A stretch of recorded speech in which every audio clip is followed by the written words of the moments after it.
Olá, amigos.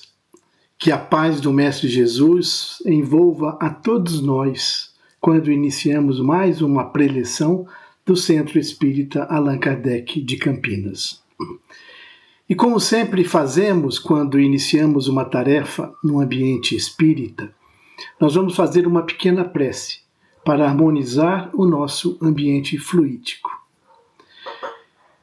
Vamos então elevar o nosso pensamento a Deus, nosso Pai de infinita bondade, a Jesus, nosso Mestre maior, nosso exemplo de virtude, desejando que eles possam estar conosco nesse momento, nos orientando, nos acompanhando através de seus mensageiros, dos bons espíritos, para que tenhamos o ambiente adequado, para tanto transmitir a mensagem, como para receber os ensinamentos que serão aqui ministrados.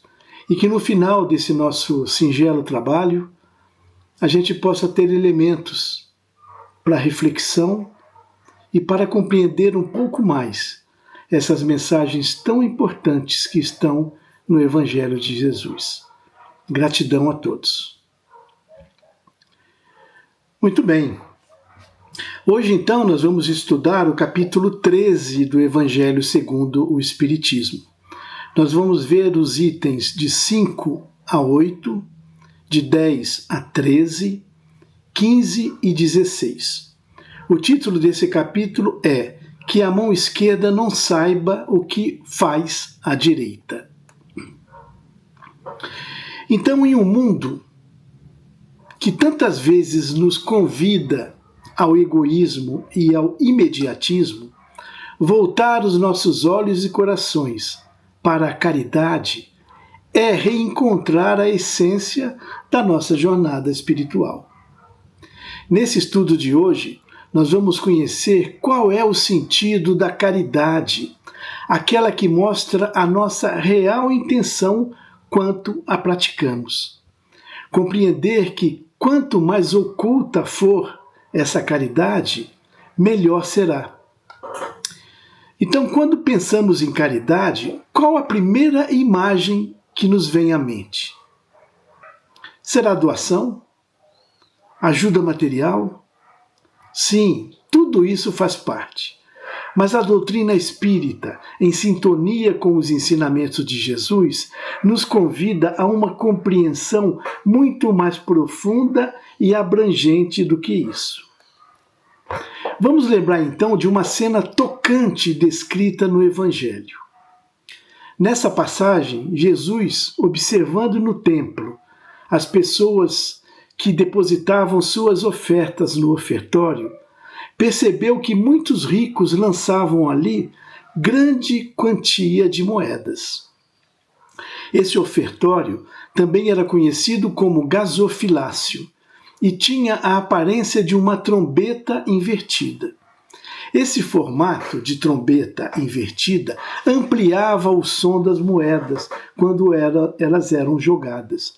Como os ricos depositavam grande quantia, dá para imaginar que essa doação fazia um grande barulho. Então surge uma mulher de aparência muito pobre. Era uma pobre viúva que depositava apenas 2 pequenas moedas de baixo valor.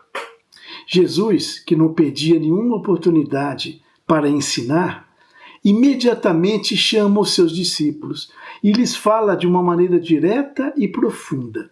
Jesus diz: em verdade vos digo que esta pobre viúva deu muito mais do que todos os outros que antes puseram suas ofertas, pois todos os outros deram o que não lhes faltava, o que estava sobrando, mas essa pobre senhora deu aquilo que ela iria usar, deu mesmo tudo o que tinha até para o seu próprio sustento. Aqui está o primeiro grande ensinamento para a gente refletir. Para Deus, o valor da caridade não está na quantidade doada, mas no sacrifício, na privação que aquela dádiva representa.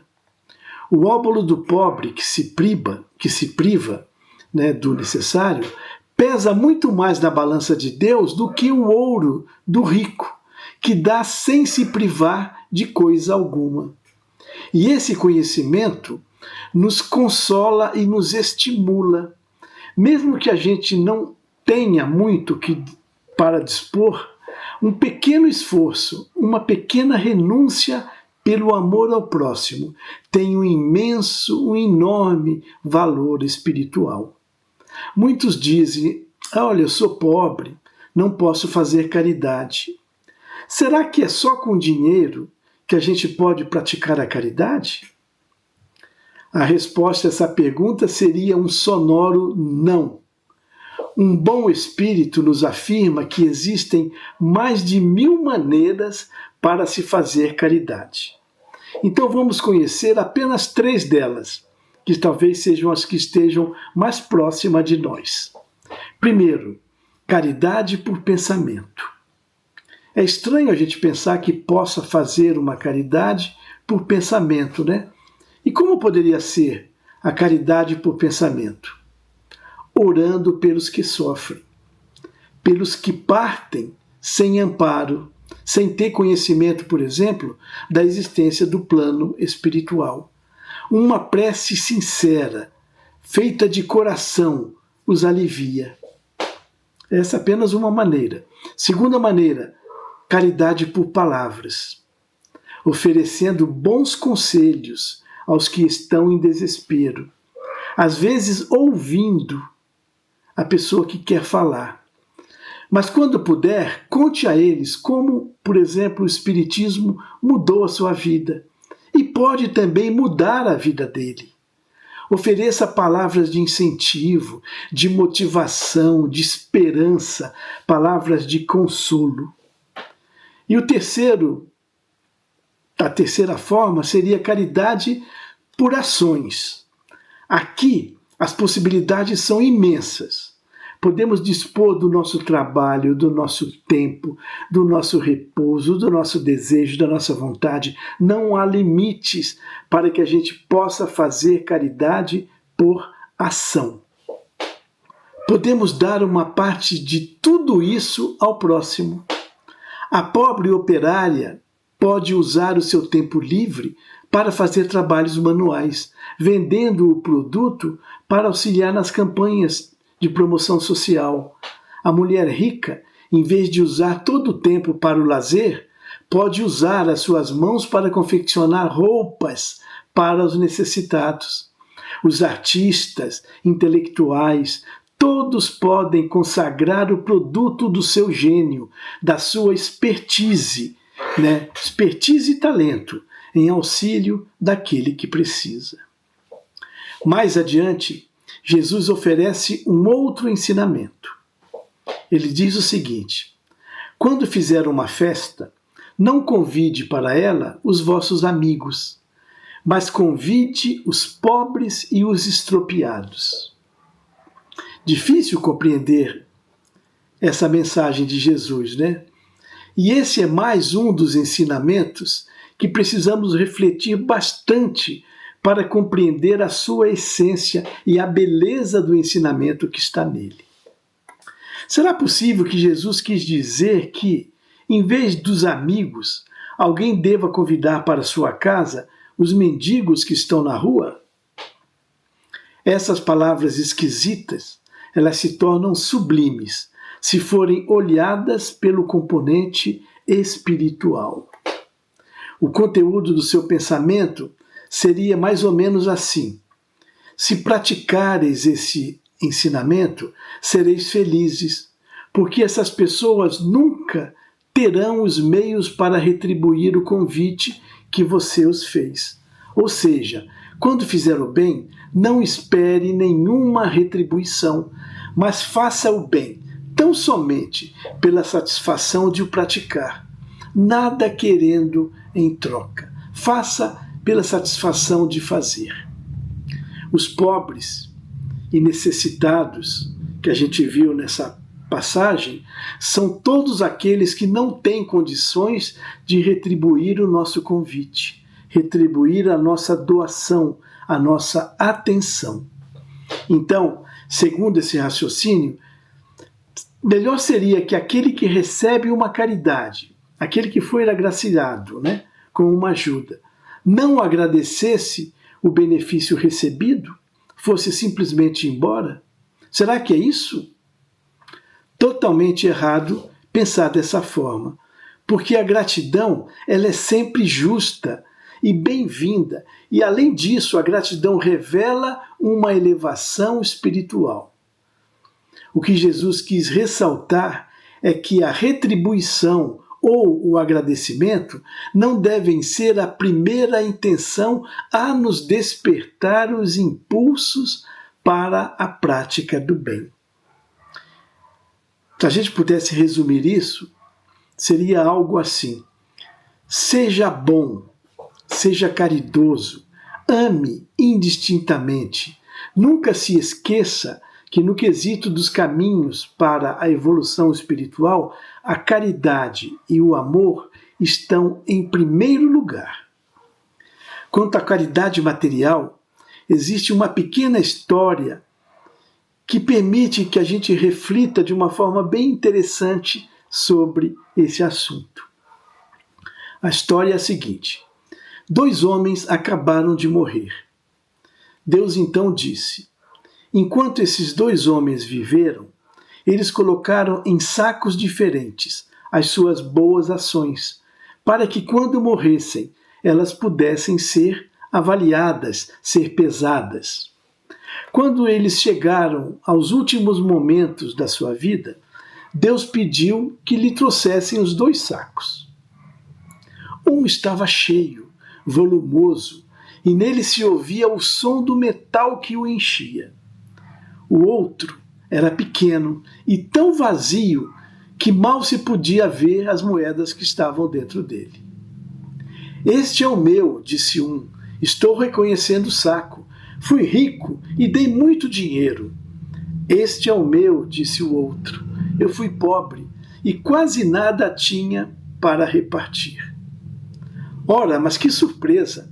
Colocados os 2 sacos nos pratos da balança, o mais volumoso, aquele que estava cheio, se mostrou mais leve, enquanto que o mais vazio, que estava bem miudinho, se mostrou mais pesado, tanto que elevou muito o prato do saco mais volumoso.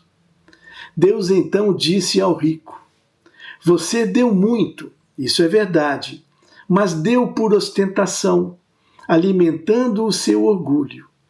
E você deu tudo aquilo que lhe estava sobrando. Depois disse ao pobre: você deu pouco, porque pouco você tinha.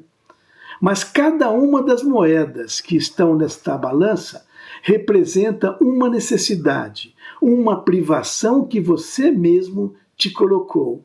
E com isso, você não deu esmola, mas você praticou a verdadeira caridade, que tem muito mais valor.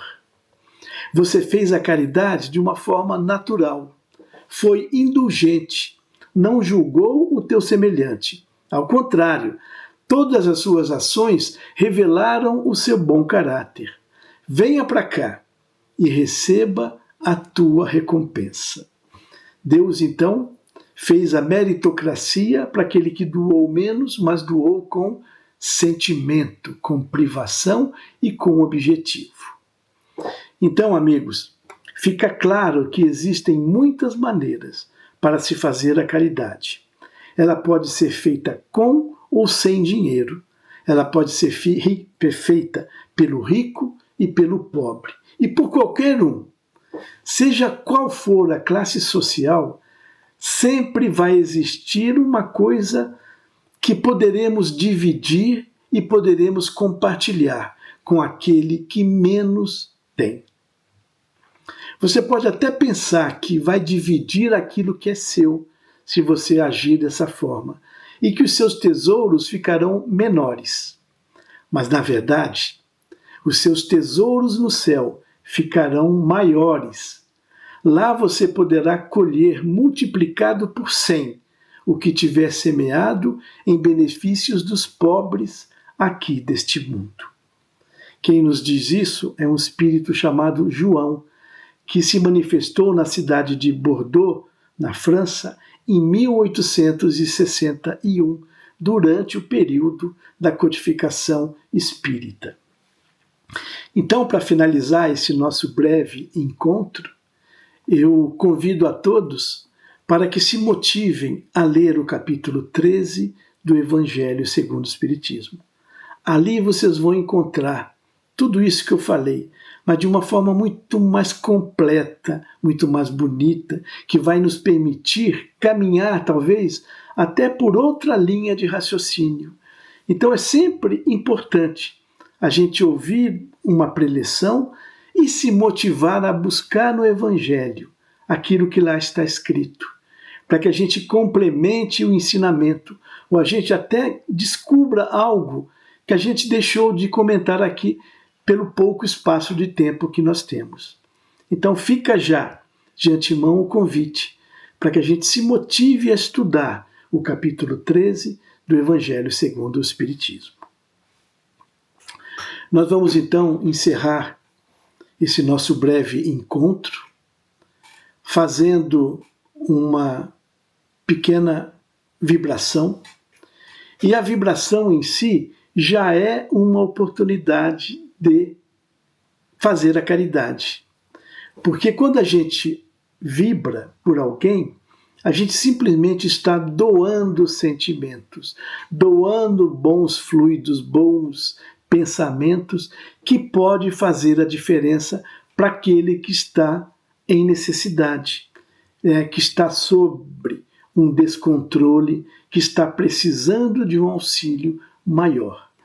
E é o que nós vamos fazer, então, a partir desse momento. Então eu convido a todos para que elevemos mais uma vez, inicialmente, o nosso pensamento a Deus e a Jesus, para agradecer essa oportunidade desse encontro, essa oportunidade dessa reflexão. E a partir disso que possamos, com os pensamentos uníssonos, em união, poder vibrar, primeiramente, por aquelas pessoas que estão abandonadas, desamparadas, sem esperança, entregues à própria sorte. Muitas estão abandonadas nas ruas, estão abandonadas também nos hospitais, estão abandonadas nos asilos, nas casas de detenção. Muitas estão abandonadas na sua própria casa. Muitas que estão em abandono também são jovens, são adolescentes, são crianças que passam por essa dura prova. Que a gente possa, nesse momento, direcionar para todas elas os nossos melhores sentimentos e desejos, de que esses fluidos gerados agora possam tocar o seu coração. Entendemos que às vezes, ou na maioria dos casos, não trará a solução para o problema, mas que possa trazer a modificação do pensamento, para que elas passem a atuar de uma forma mais proativa, buscando a solução do problema, às vezes por si mesma, revendo conceitos, posições, escolhas. Que esses fluidos possam trazer a harmonização fluídica para essas pessoas, para que elas possam organizar os pensamentos.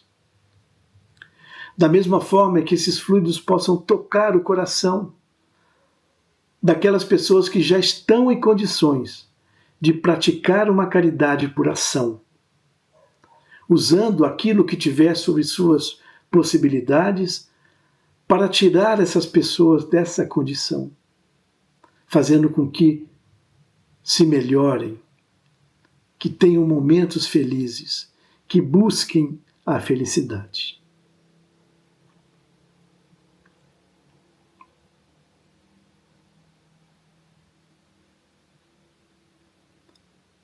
Trazendo nossa vibração para mais próximo de nós mesmos, vamos vibrar por alguém em especial, que seja do nosso conhecimento, às vezes até do nosso convívio, e que nesse instante esteja passando por uma dificuldade e precise desse auxílio maior.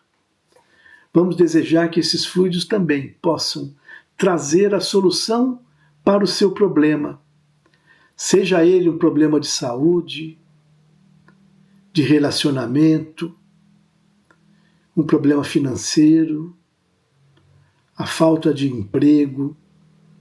Não importa qual seja o problema específico dessa pessoa que estamos mentalizando nesse instante.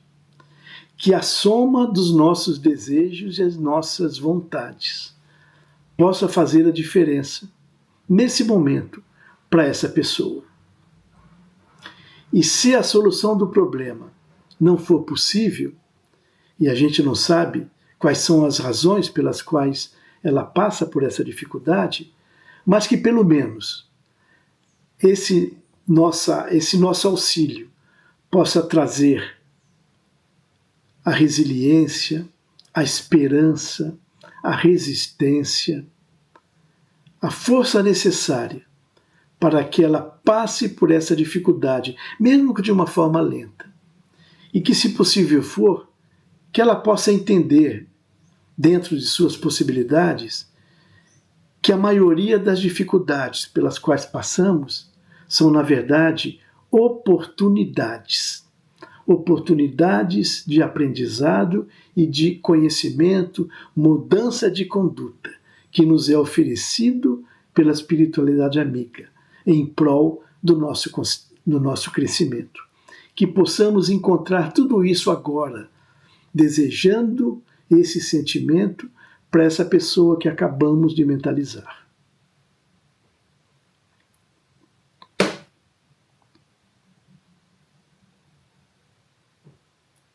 E por fim, vibremos uns pelos outros, por nós mesmos, para que esse desejo da busca do conhecimento espiritual continue sempre acesa, que essa chama continue sempre acesa dentro do nosso coração.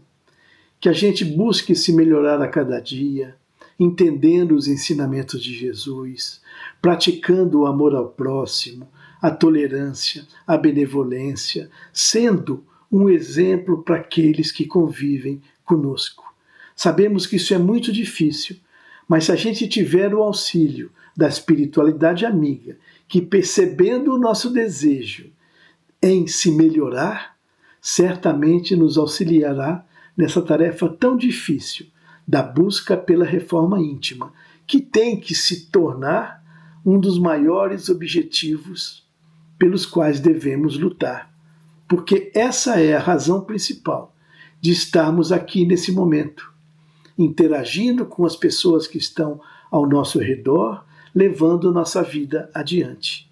É nos melhorarmos, para que quando retornarmos à pátria espiritual, possamos voltar mais instruídos e evoluídos do que aqui chegamos.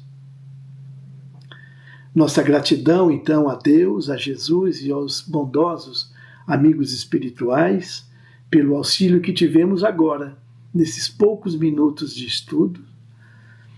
E eu agradeço particularmente a todos que tiveram a paciência de nos ouvir através dessa plataforma digital e que, se for permitido, se for possível, que a gente possa se encontrar no futuro, para continuarmos esse estudo sempre em conjunto, participando coletivamente dos ensinamentos do nosso Mestre Jesus.